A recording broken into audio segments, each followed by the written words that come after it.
여러분 안녕하십니까? 목회대 태행고수의 김진양입니다. 날이 많이 추워졌습니다. 그래서 이제 바깥에 나갈 때는 좀 옷을 외투로 꼭 껴입고 나가셔야 될 것 같은데 추운 날씨에 감기 걸리지 않게 건강에 주의하시기 바랍니다. 오늘 넘버즈 215호를 말씀드릴 텐데요. 우리가 보통 회사에서 어떤 사업 계획을 짤 때는 플랜, 두, C라고 하는 모델을 사용합니다. 플랜, 계획을 세우고 두, 시행을 하고 C, 평가를 한다는 거죠.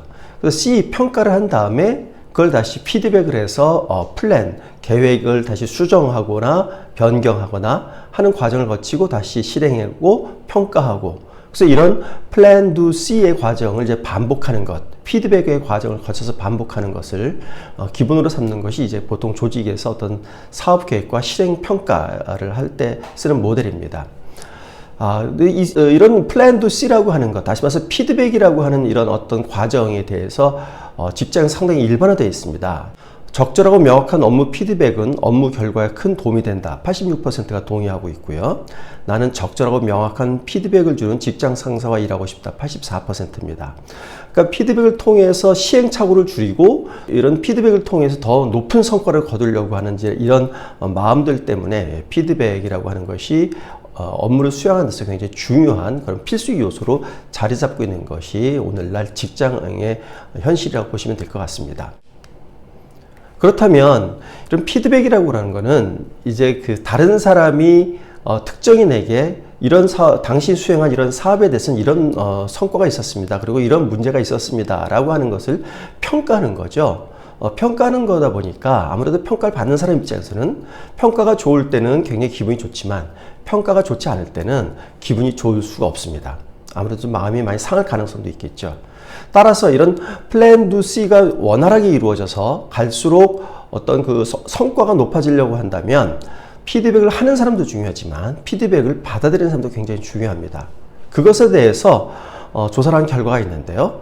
피드백을 수용할 때의 어떤 중요한 점이 뭐냐라고 한다면 명확한 피드백을 줄 수 있는 능력을 가진 사람이 하는 것이 필요하다는 응답이 52%였습니다. 그러니까 피드백을 하는데 엉뚱한 피드백을 하거나 혹은 잘못된 피드백을 하게 되면 그 피드백은 오히려 일의 결과를 그르칠 가능성이 상당히 높아지죠. 따라서 명확하고 구체적인 피드백을 해줘야 실제 업무를 수행하는 사람에게 도움이 될 수 있다는 겁니다. 그런데 이와 못지않게 또 중요하게 여기는 게 있습니다. 바로 48%가 응답한 건데요. 피드백 수용 능력입니다. 그러니까 다른 사람이 피드백을 했을 때 그것이 때로는 본인의 어떤 자존심이나 이런 걸 상하게 한다 하더라도 그걸 긍정적으로 받아들이는 이런 마인드가 굉장히 중요하다는 거죠. 아무리 피드백이 좋아도 그것을 받아들이지 않고 거부한다면 그 피드백은 실제 업무 성과에 반영되기 어려운 거죠. 따라서 이런 제공하는 사람의 그 디테일하고 그리고 명확한 이런 피드백뿐만 아니라 피드백을 받아들이는 사람의 이런 수용 태도도 매우 중요하다, 이렇게 볼 수 있겠습니다. 피드백을 받아들이는 사람의 이런 태도가 굉장히 중요해진다는 것은 또 어떤 의미를 갖냐면 이제 보통 직장에서는 윗사람이 아랫사람을 평가하고 피드백을 주는 게 일반화된 거죠. 하지만 한 10년, 20년 전부터 우리나라에서는 즉 동료들 간의 어떤 평가가 이루어지고 있고요. 그리고 아랫사람이 윗사람을 평가하는 것들도 이루어지고 있습니다. 이런 상향식 피드백이라고 하는 것은 사실은 쉽지 않은 과정이지만 이미 기업에서는 이걸 도입을 하고 있는 것입니다. 근데 이런 것의 상향식 피드백의 중요성은 이번 조사 결과를 통해서 나타나고 있는데요. 앞으로는 부하 직원이 직장 상사에게 피드백을 주는 경우도 많아질 것 같다. 이렇게 응답한 비율이 55%입니다. 그러니까 2명 가운데 1명이 이런 상향식 피드백이 점점 늘어날 거다라고 응답을 하고 있었습니다. 따라서 이런 추세가 진전이 된다면 직장 상사가 부하 직원의 피드백을 잘 수용하는 것도 중요해지고 있는 것 같다라고 응답한 비율이 83% 나타나는 것은 그리 놀랄만한 일은 아니라고 볼 수 있겠습니다. 그러니까 윗사람이 아랫사람을 평가하는 것도 잘 받아들여야 되지만 특히 아랫사람이 윗사람을 평가하는 것도 앞으로 잘 받아들여야 된다. 그것이 앞으로 좀 더 수평화된 그런 직장 문화에 필요한 것이다. 이런 인식을 보이고 있습니다. 자, 그렇다면 교회는 어떨까요? 제가 방금 말씀드렸습니다만 이런 상향식 피드백이 잘 이루어지려면 직장 문화가 좀 수평적인 직장 문화가 된다고 말씀드렸습니다. 교회에서는 마찬가지입니다. 교회에서도 교인들이 교회의 정책 혹은 담임 목사님에 대한 어떤 피드백을 주는 것도 원활해지려면 교회 문화가 좀 수평적이 돼야 되죠. 그런데 조사 결과를 보면 교회 문화의 수평적이냐, 교회 문화가 수평적이냐 이런 거에 대해서는 그리 긍정적인 응답이 나오지 않고 있습니다. 우리 교회에는 수평적인 문화가 있다 이렇게 응답한 비율이 31%밖에 되지 않습니다. 그래서 이렇게 보면 교회는 좀 더 권위적이고 수직적인 문화가 발달되어 있다라고 하는 거고요. 이런 문화가 발달되어 있다고 그런다는 것은 교회에서 피드백이라고 하는 것이 원활하지는 않을 거다라는 것을 충분히 짐작하게 만드는 데이터입니다. 실제로 교회 사역에 대한 평가가 주기적으로 이루어지고 있느냐에 대한 질문에 대해서 29%만이 그렇다고 응답을 하고 있어서 교회에서는 어떤 사역을 했을 때 그 사역 평가가 제대로 이루어지고 있지 않다라는 것이 이번 조사 결과로 드러났습니다. 사역의 평가 가운데에서 매우 중요한 게 다루고 있는 것이 이제 설교된 평가입니다. 결국 이제 교회에서는 여러 가지가 다 중요하지만 가장 중요한 것은 설교라는 것은 부인할 수 없습니다. 그렇다면 이 설교가 과연 잘 이루어지고 있는지에 대한 피드백은 매우 필요할 것 같습니다. 설교에 대한 피드백은 크게 두 가지로 이루어질 수 있는데요. 하나는 설교 내용에 대한 피드백인 거죠. 설교 내용이 잘 잡혀져 있는지, 구성은 잘 되어 있는지 이런 것들입니다. 두 번째는 전달력에 관한 피드백입니다. 아무리 원고가 좋아도 그걸 전달하는 과정에서 전달력이 좋지 않다면 충분한 그런 성과를 거두기 어렵습니다. 따라서 설교는 이런 내용에 대한 피드백뿐만 아니라 설교를 전달하는 전달력의 피드백도 필요한데 우리 교회에서 과연 이런 피드백이 잘 이루어지고 있느냐? 그렇지 않은 것 같습니다. 설교 평가를 목사님들이 정기적으로 받고 있느냐라는 질문을 이제 담임 목사님에게 했는데요. 24%의 담임 목사만이 정기적으로 설교에 대한 평가를 받고 있다 이렇게 응답을 하고 있었습니다. 그러니까 설교에 대한 평가가 잘 이루어지고 있지 않다는 현실이죠. 근데 이걸 좀 더 구체적으로 보면 49세 이하 목사님들은 31%가 설교를 정기적으로 평가받고 있다고 이야기를 하고 있고요. 교회 규모를 보면 500명 이상 교회에서 설교 평가를 받고 있다는 응답이 다른 연령대보다 높아서 37%였습니다.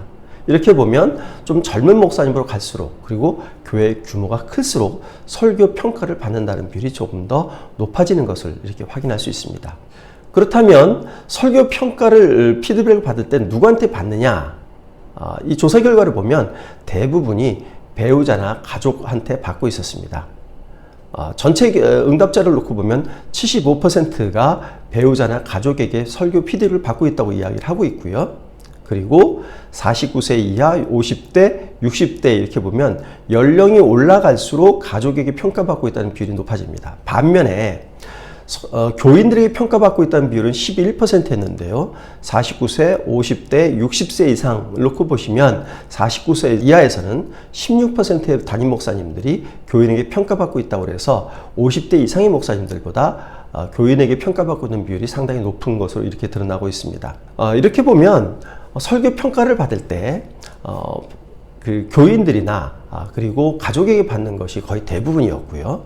반면에 교회 밖의 동료나 선후배 지인에게 평가를 받는다는 비율은 전체 11%인데요. 연령별로 보면 그렇게 큰 차이가 있지는 않습니다. 49세 이하가 교회 밖의 동료, 후배의 지인들에게 받는다는 비율이 13%로 가장 높긴 했습니다만 60세 이상도 90%였던 걸 보면 그게 큰 차이가 나타나지는 않습니다. 어쨌든 젊은 목사님일수록 가족 외에 교인이나 교회 밖의 동료 목회자들에게 평가를 받는다는 비율이 높아져서 이들이 설교 피드백에 대해서 좀 더 긍정적인 그런 반응을 갖고 있는 것으로 이렇게 알 수 있겠습니다. 다음으로는 목회 코칭을 받고 있느냐라고 하는 응답을 해봤습니다. 목회 코칭을 받고 있느냐는 질문에 대해서 47%가 목회에 대해서 이러저러한 코칭을 받고 있다 이렇게 이야기를 하고 있는데요. 이것도 보시면 연령별로 보시면 40대 이하 목사님 같은 경우 54%, 그래서 연령이 올라갈수록 목회 코칭을 받는 경험률이 좀 떨어지는 걸 볼 수 있는 거죠. 그러나 이런 목회 피드백, 설교 피드백 이런 것들에 전반적으로 젊은 목사님일수록 좀 더 수용적인 태도를 보이고 있다 이렇게 볼 수 있겠습니다. 근데 이제 목회 코칭이나 어떤 자문을 해주는 분들 가운데 대부분이 주로 동료 목회자들에게서 이제 평가를 받거나 코칭을 받는 경우들이 많죠. 그렇지만 평신도에게 받는 그런 영역들도 있습니다. 목회 영역이 굉장히 넓습니다. 그래서 목회자만이 알 수 있는 고유의 영역도 있지만 선교라든지 봉사라든지 이런 부분에서는 또 평신도 가운데 전문가들이 있을 수 있습니다. 그래서 전문가의 피드백도 좀 필요한데요. 평신도 전문가의 피드백을 받느냐 이거에 대해서는 12%의 목사님들만이 평가를 받고 있다 이렇게 응답을 하고 있어서 목사님들이 어떤 그 코칭, 자문 이거 받는 것이 주로 목회자에 국한돼 있고 평신도에게는 잘 받고 있지 않다 이렇게 볼 수 있습니다. 이상으로 말씀을 좀 정리해 보겠습니다. 피드백이라고 하는 것은 자신의 부족함을 보완하는 방법으로 자신과 그 자신이 속한 조직의 발전을 위해서 매우 기묘하고 필요한 것이라고 이렇게 볼 수 있겠습니다. 특히 이제 교회에서도 설교와 목회에 대해서 피드백이 상당히 중요하다고 이렇게 볼 수 있겠죠. 하지만 우리나라 교회에서는 아무래도 교회가 목회자 중심적으로 돌아가기 때문에 피드백이라고 하는 건 이루어지기가 그렇게 쉽지는 않습니다. 왜냐하면 피드백 자체가 목회자에 대한 어떤 평가로 귀결될 수 있기 때문에 목회자들이 굉장히 꺼려할 수 있는 부분들이고 또 평신도들도 목사님을 평가한다고 하는 것에 대해서 굉장히 부담스럽게 느낄 수 있기 때문에 교회에서 이런 피드백은 원활하지 않습니다. 하지만 목회자도 사람이기 때문에 부족한 점을 채워야 될 것인데 이런 채우는 방법이 피드백이라는 것이 굉장히 중요하다는 것을 인식할 때는 앞으로 이런 피드백이 좀 더 늘어나야 될 것 같습니다. 특히 설교 부분이 그렇습니다. 설교는 목사님이 설교를 만들어서 교인들에게 전달하고 선포한다는 이런 인식이 강하고 있습니다만 설교를 듣는 교인 입장에서 그 설교가 나에게 필요한 것인지 그리고 내가 이해할 수 있게 전달하고 있는 것인지 이에 대한 반응을 점검하는 것은 굉장히 중요하다 보여집니다. 그렇지만 지금 앞에서 교사 결과 보셨습니다만 주로 가족들한테 이루어지고 있기 때문에 그건 일반 교인 청중에게서 받는 어떤 피드백과는 사뭇 다를 수 있습니다. 그래서 목사님들이 좀 더 이런 설교나 목회에 대해서 좀 개방적인 이런 자세를 보이셔서 피드백에 대해서 좀 더 수용적으로 이렇게 받아들이실 필요성이 있지 않은가 생각입니다. 이런 피드백이 원활하게 이루어지게 된다면 목사님의 개인의 발전 그리고 교회의 성장에 큰 도움이 될 수 있을 것 같습니다. 네, 이상으로 오늘 넘버즈 215호 말씀드렸고요. 다음 주 216호로 찾아뵙겠습니다. 감사합니다.